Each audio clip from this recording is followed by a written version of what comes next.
और कुल मिलाकर अभी तक हम 160 के करीब हुए हैं। उसको हम बढ़ाने की कोशिश कर रहे हैं कि हमने अपने लिए जो टारगेट रखा है वो 350 का रखा है 8 अप्रैल तक। और अभी जो मुख्य तौर पर हम काम कर रहे हैं वो 2 फेज में हो रहा है। फर्स्ट मॉर्निंग का ये काम, उसमें हम काम करते हैं और शाम में छोटा सा ट्रेनिंग सबके लिए।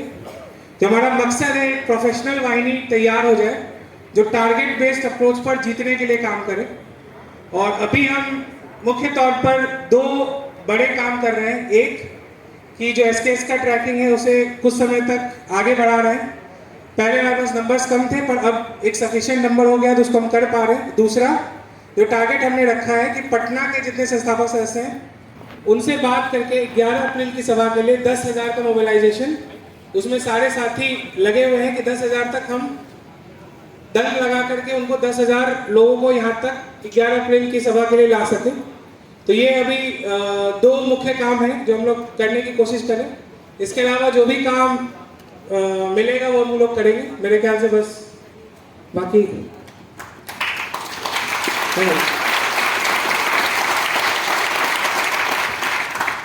बहुत बहुत धन्यवाद। सेंट्रल वाले के साथ ही एक बार खड़े हो जाए।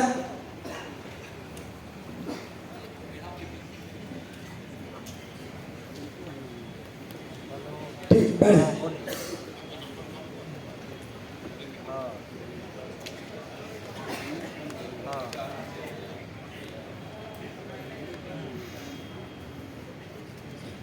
बहुत बहुत धन्यवाद श्वेताब भाई, अंकित भाई और संजय भाई। एक बार अभी अब हम एसके लीड ट्रेनर जितने भी साथी एक बार मंच के पास आ जाए। एसके लीड और ट्रेनर साथी जितने भी है, सत्यम भाई, बीके विशाल साहब, प्रशांत त्यागी और सेक्रेटरीट के जितने भी साथी हैं, ऋषभ भाई, धर्मेंद्र भाई, सभी लोग आ जाए, एक बार मंच के पास आ जाए।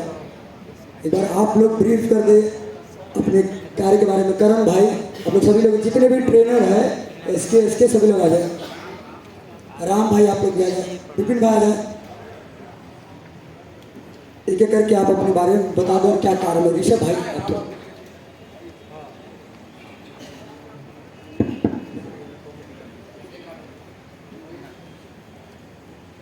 सभी साथियों को नमस्कार।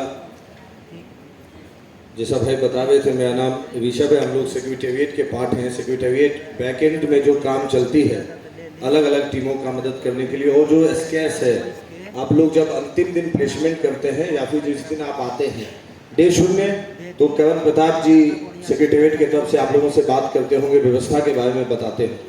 ये हम लोगों का मुख्य काम है। लेकिन मैं आपसे 1 मिनट लेके कुछ और बात कहना चाहूँगा कि हम जैसे लोग अपने जीवन में कुछ कर रहे थे। मैं कहीं एक इंजीनियर की नौकरी करता था और अक्सर सोचता था जब भी कभी पढ़ने का मौका मिले या कोई फिल्म देख लिया आज़ादी के पहले का कि भैया भगत सिंह के ज़माने में जन्म लेते तो हम लोग भी आज़ादी के संघर्ष में लगते, कुछ योगदान दे पाते इस मातृभूमि को आज़ाद कराने के लिए।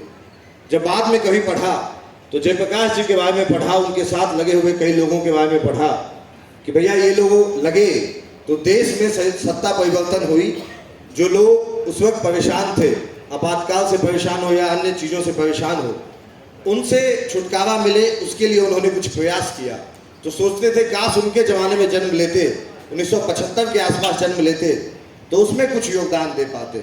लेकिन उस वक्त तो जन्म लिया नहीं। फिर हम लोग जिस वक्त जन्म लिए तब से एक प्रयास जो हम लोगों ने देखा, जिसके बारे में पहले सुना था और फिर आके उसको देखा, खुद से महसूस किया, वो श्रीमान प्रशांत किशोर जी के नेतृत्व में जो जन स्वराज अभियान के तहत जन स्वराज की पदयात्रा चली, बिहार के गांव-गांव में जाकर लोगों को जगाने का जो प्रयास किया गया। बिहार को बदलना है ये हम लोग सब जानते हैं, तभी हम लोग यहाँ सब किसी ना किसी रूप में, किसी ना किसी वर्टिकल में आके बैठे हुए हैं, अपना योगदान किसी ना किसी रूप में दे रहे हैं। हम सब मानते हैं बिहार का जो हालात है उसमें अमूलचूल परिवर्तन की आवश्यकता है। कोई एक व्यक्ति या कोई एक संस्थान जिसके पास उसका विजन है वो जन स्वराज है, वो प्रशांत किशोर जी हैं। इसीलिए हम सब यहाँ आके बैठे हैं।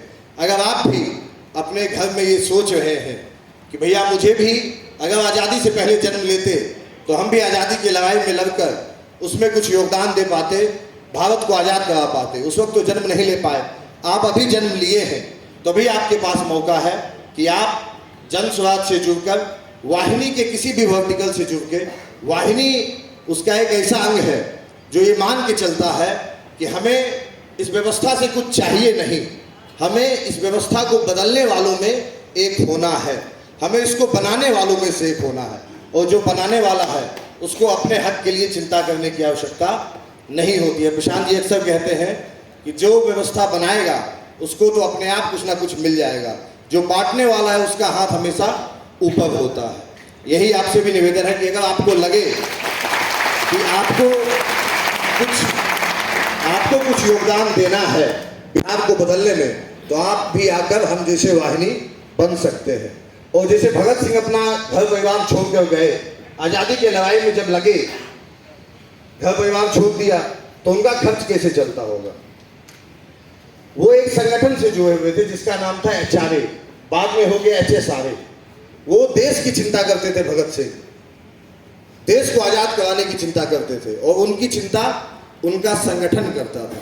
उसी प्रकार जब हम जैसे लोग अपना काम को छोड़कर, अपने घर परिवार को छोड़कर यहाँ रहते हैं, बिहार के अलग अलग गांवों में जाकर जब जो मौका मिले उसको करने का प्रयास करते हैं, हम बिहार की चिंता करते हैं, जन स्वराज की चिंता करते हैं, और हमारे रहने खाने और बाकी एक एक चीज का, हर एक खर्च का चिंता जन स्वराज करता है।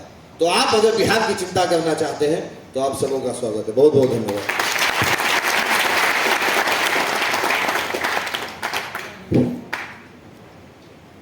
सभी लोगों को शुभ संध्या। आदरणीय प्रशांत जी, वेग भैया और शाम भैया का ये मौका देने के लिए बहुत बहुत धन्यवाद। अधिकतर साथी का परिचय होगा ही, ट्रेनिंग के दौरान हम लोग मुलाकात करते ही हैं। हमारा नाम सत्यम हुआ, बिहार के रहने वाले हैं, बिहारी होने का फर्ज निभा रहे हैं। 26-27 महीने हो गए, मात्र 5 दिन के लिए अपने माँ पिता का मुंह देखने के लिए घर गए थे। एक बार प्रशांत भैया ने कहा था कि भैया हो आइए, तो उसके बाद से यही हमारा घर द्वार है। वेग भैया, शाम भैया, प्रशांत जी, यही हमारे यहाँ गार्जियन हैं और अपना फर्ज निभा रहे हैं। और आप लोग से भी यही विनती रहेगी कि आप लोग भी, अब तो 2-2.5 साल देने की आवश्यकता नहीं है, 7-8 महीने की बात है, एक बार अपना समय निकालिए, जितनी क्षमता है, जितनी बुद्धि है, जितना शरीर है, उसको लगाइए अपने परिवार का, अपने राज्य का, अपने गांव समाज का नसीब बदलने का, और इसका जो गौरव है, सम्मान है, इसे लौटाने का मौका है। ट्रेनर है, बहुत दिनों से ट्रेनिंग दे रहे हैं, तो आदत हो गई है टीचर वाली। तो जो साथियों ने हमारा क्लास अटेंड किया होगा, जो हमारा ब्रह्मास्त्र है, किसको इसको ब्रह्मास्त्र याद है, एक बार हाथ उठाएंगे। 5 संकल्प किसको तो याद है, एक बार हाथ उठाएंगे। जन स्वराज आएगा, 5 काम हो जाएगा। तो फॉर्मूला एक बार हम बोलेंगे ताकि एक बार रिवीजन हो जाए। टीचर बन गए हैं तो ये आदत से मजबूर है। फॉर्मूला एक बार हम दोहराएंगे। फॉर्मूला सबको याद है? जी सर। हाँ कि ना? Yes sir. याद है कि नहीं है जी? Yes sir. याद है सबको। तो शुरू करते हैं हम लोग। पहला कौन? बच्चा, फिर युवा, फिर बुजुर्ग, फिर महिला, फिर किसान। बहुत अच्छा। और हेलो हाय बाय बाय बोलना है। हेलो हाय बाय बाय नहीं बोलना है। क्या बोलना है? जय बिहार। फिर से बोलिए, क्या बोलना है? जय बिहार। क्या बोलना है? जय बिहार। जय बिहार, जय बिहार, जय बिहार। बहुत बहुत धन्यवाद। आप सभी लोगों का बहुत बहुत धन्यवाद। और किसान भैया के यहाँ पे उपस्थिति में आप सभी लोग इतने ध्यान से बातों को सुनने के लिए तैयार हैं, इसके लिए पुनः धन्यवाद। अभी जिस टीम के बारे में हम यहाँ पे आप लोगों को बताने के लिए पुनः वापस आए हैं, उस टीम को आप लोग जान रहे होंगे, जितने भी SKS के साथी या फिर सत्याग्रह के सिपाही के साथी होंगे वो सब। ये टीम आपके आने से पहले यहाँ पे शुरुआत करती है और आपके जाने के बाद यहाँ से जाती है। आपकी जितनी ट्रेनिंग की व्यवस्था सुनियोजित ढंग से आपको दिखती है, उसके पीछे का सामंजस्य बिठाना इसी टीम का कर्तव्य है। यही टीम में जैसे प्रशांत भाई हैं, BK विशाल भाई हैं, अनुज, प्रभांशु और एक सनी है जो यहाँ पे अभी उपस्थित नहीं है। इन सभी लोगों का कार्य ये बस है कि आपके जितने भी स्थान पर आपको पगोड़े से निकाल के, कई बार आप लोगों से मुलाकात होती है उधर बाथरूम के तरफ, उधर खाने के एरिया के तरफ, वहां से आपको ट्रेनिंग एरिया में लेके आना और चीजें सुव्यवस्थित रूप से चले, ये एक बार सुनिश्चित करना हमारा कार्य। साधारणतः बस यही है। और सत्याग्रह के सिपाही की ट्रेनिंग, जिस चीज को सुनियोजित करने का प्रयास कर रहे हैं, उसका अगर जैसे अक्सर हमारी अमूमन जब बातचीत होती है तो सत्याग्रह के सिपाही क्या है, एक स्टेटमेंट में उसे बस दोहराना चाहते हैं, फिर इस वक्तव्य को समाप्त करेंगे कि सत्याग्रह के सिपाही आखिरकार है क्या। दूसरी पार्टियां, दूसरे दल, दूसरे समूह बहुत सारे ख्याली हवाई जहाज उड़ाते हैं। उन्हें ख्याली हवाई जहाज, आपने नाम सुना होगा माई बहन योजना, आपने कुछ पहले जुमले सुने होंगे, 15 लाख अकाउंट में आ जाएंगे। लेकिन उन जुमलों के पीछे, उन ख्याली हवाई जहाज के पीछे आपने अगर थोड़ा बहुत कहीं सुना होगा, जो हवाई जहाज उड़ता है उसे अंग्रेजी में एक शब्द होता है एविएशन टरबाइन फ्यूल, ATF उसको शॉर्ट में कहते हैं, उसी से उड़ता है। दूसरे पार्टी के जुमलों के पीछे, उनके वादों के पीछे उनका ATF नहीं पता है क्या है। जनसुराज जो कह रही है कि जितना बिहार से पलायन फोर्स्ड हो रहा है 50 लाख 60 लाख साल में, उसको रोक देंगे। मान लिया कि ये ख्याली हवाई जहाज है, लेकिन इसके पीछे का ATF, वो ईंधन, हवाई जहाज में लगने वाला ईंधन क्या है, वो इस आश्रम में हो रहा है।